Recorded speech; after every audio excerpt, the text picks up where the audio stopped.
ನಮಸ್ತೆ ಎಲ್ರಿಗೂ ಒನ್ ಕರ್ನಾಟಕಕ್ಕೆ ಸ್ವಾಗತ. ಕ್ರಿಮಿನಲ್ ಕೇಸ್ಗಳಲ್ಲಿ ಪೊಲೀಸರೇ ಭಾಗಿಯಾಗ್ತಿದ್ದಾರೆ, ಇದು ನಾಚಿಕೆಗೇಡಿನ ವಿಷಯ ಅಂತ ಸ್ವತಃ ಸಿದ್ದರಾಮಯ್ಯ ಅವರೇ ತಾರಾಟೆಗೆ ತೆಗೆದುಕೊಂಡಿದ್ದಾರೆ.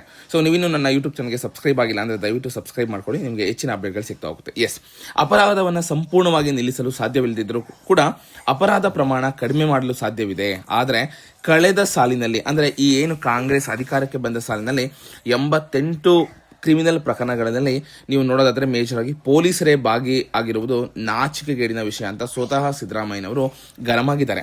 ಸೊ ಇಲ್ಲಿ ಬೆಂಗಳೂರಿನ ಮಹಾನಿರ್ದೇಶಕರು ಹಾಗೂ ಆರಕ್ಷಕರ ನಿರೀಕ್ಷಕರ ಕಚೇರಿಯಲ್ಲಿ ಆಯೋಜಿಸಿದ ಹಿರಿಯ ಪೊಲೀಸ್ ಅಧಿಕಾರಿಗಳ ವಾರ್ಷಿಕ ಸಮ್ಮೇಳನ ಉದ್ಘಾಟನಾ ಸಮಾರಂಭದಲ್ಲಿ ಅವರು ಅಧಿಕಾರಿಗಳನ್ನ ತಾರಾಟೆಗೆ ತೆಗೆದುಕೊಂಡಿದ್ದಾರೆ ಅಂತ ಹೇಳಲಾಗಿದೆ. ಸಮಾಜದಲ್ಲಿ ಶಾಂತಿ ನೆಮ್ಮದಿ ಕಾಪಾಡುವಂತಹ ಒಂದು ಕಾರ್ಯವನ್ನ ರಾಜ್ಯ ಪೊಲೀಸ್ ಇಲಾಖೆ ಪರಿಣಾಮಕಾರಿಯಾಗಿ ಮಾಡ್ತಾ ಇದೆ.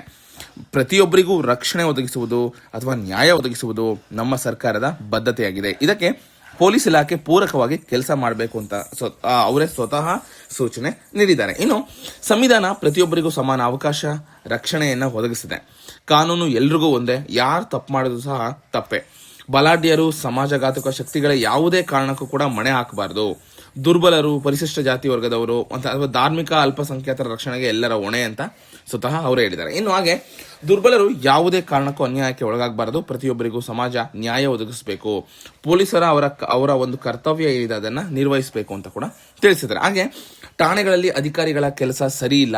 ಎಸ್, ತಹಸೀಲ್ದಾರ್ ಆಗಿರ್ಬೋದು ಅಥವಾ ಪೊಲೀಸ್ ಇನ್ಸ್ಪೆಕ್ಟರ್ ಸರಿಯಾಗಿ ಕರ್ತವ್ಯ ನಿರ್ವಹಿಸಿದರೆ ಆ ತಾಲೂಕಿನ ಜನರು ನೆಮ್ಮದಿಯಾಗಿರಲು ಸಾಧ್ಯತೆ ಇದೆ.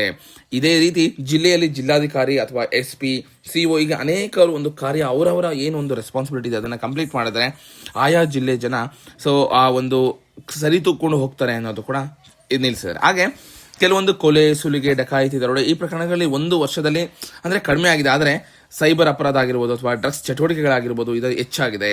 ಅದನ್ನ ಮಟ್ಟ ಹಾಕಲು ಪೊಲೀಸ್ ಇಲಾಖೆ ಇನ್ನಷ್ಟು ಕ್ರಮ ತೆಗೆದುಕೊಳ್ಬೇಕು. ಆದರೆ ಇಲ್ಲಿ ಕೆಲವೊಂದು ಕಡೆ ಪೊಲೀಸ್ ಇಲಾಖೆನೆ ಅವ್ರಿಗೆ ಕೈ ಜೋಡಿಸಿದ್ದಾರೆ ಅನ್ನೋ ಕೂಡ ಒಂದು ವಿಷಯ ಕೂಡ ಅವರು ಬಹಿರಂಗ ಪಡಿಸಿದ್ದಾರೆ. ಎಸ್, ಇನ್ನು ಮುಂದಿನ ಅಧಿವೇಶನದಲ್ಲಿ ಹೊಸ ಕಾನೂನು ಜಾರಿಗೆ ಸಾಧ್ಯತೆ ಇದೆ.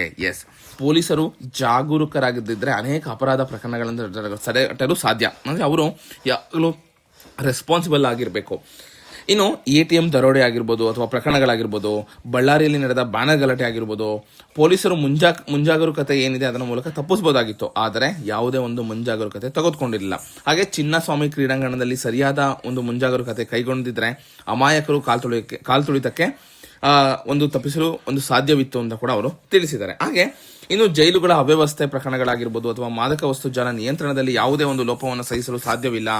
ಸೊ ಇದಕ್ಕಾಗಿ ನಾನು ಹೊಸ ಕಾನೂನನ್ನ ಒಂದು ಜಾರಿಗೊಳಿಸ್ತೀನಿ ಅಂತ ಸ್ವತಃ ಅದನ್ನ ಜಾರಿಗೊಳಿಸೋಕ್ಕೂ ಸಹ ಸರ್ಕಾರ ಸಿದ್ಧವಿದೆ ಅಂತ ಕೂಡ ಸಿದ್ದರಾಮಯ್ಯನವರು ತಿಳಿಸಿದ್ದಾರೆ. ಓಕೆನಾ?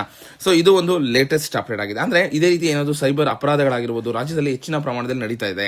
ಇದನ್ನ ಪರಿಣಾಮಕಾರಿಯಾಗಿ ನಾವು ತಡೆಗಟ್ಟಲು ಆಧುನಿಕ ತಂತ್ರಜ್ಞಾನದ ಒಂದು ಸಮರ್ಪಕ ಬಳಕೆ ಮಾಡಬೇಕಾಗಿದೆ. ಕಾನೂನು ಸುವ್ಯವಸ್ಥೆ ಮತ್ತು ರಾಜ್ಯದ ಅಭಿವೃದ್ಧಿ ಪರಸ್ಪರ ಪೂರಕವಾಗಿದೆ. ಕಾನೂನು ಸುವ್ಯವಸ್ಥೆ ಚೆನ್ನಾಗಿದ್ರೆ ಮಾತ್ರ ಬಂಡವಾಳ ಹೂಡಿಕೆ ಹೆಚ್ಚಾಗಿ ಅಭಿವೃದ್ಧಿಪಡಿಸಲು ಸಾಧ್ಯ ಅಂತ ಸ್ವತಃ ಸಿದ್ದರಾಮಯ್ಯನವರು ತಿಳಿಸಿದ್ದಾರೆ. ಅಂದ್ರೆ ಇಲ್ಲಿ ಒಟ್ಟಾರೆ ಪೊಲೀಸರೇ ಅನೇಕ ಪ್ರಕರಣಗಳಲ್ಲಿ ಭಾಗಿಯಾಗಿರುವುದು ಸರ್ಕಾರದ ಒಂದು ಮುಜುಗರಕ್ಕೂ ಕೂಡ ಕಾರಣ ಆಗಿದೆ ಅಂತಾನೆ ಹೇಳ್ಬೋದು. ಇದು ಒಂದು ಲೇಟೆಸ್ಟ್ ಅಪ್ಡೇಟ್ ಆಗಿದೆ. ಇದೇ ಒಂದು ಹೆಚ್ಚಿನ ಅಪ್ಡೇಟ್ಗಾಗಿ ನನ್ನ ಯೂಟ್ಯೂಬ್ ಸಬ್ಸ್ಕ್ರೈಬ್ ಮಾಡಿ, ಇದೇ ರೀತಿ ಸಪೋರ್ಟ್ ಮಾಡ್ತಾ ಇರಿ. ಧನ್ಯವಾದಗಳು.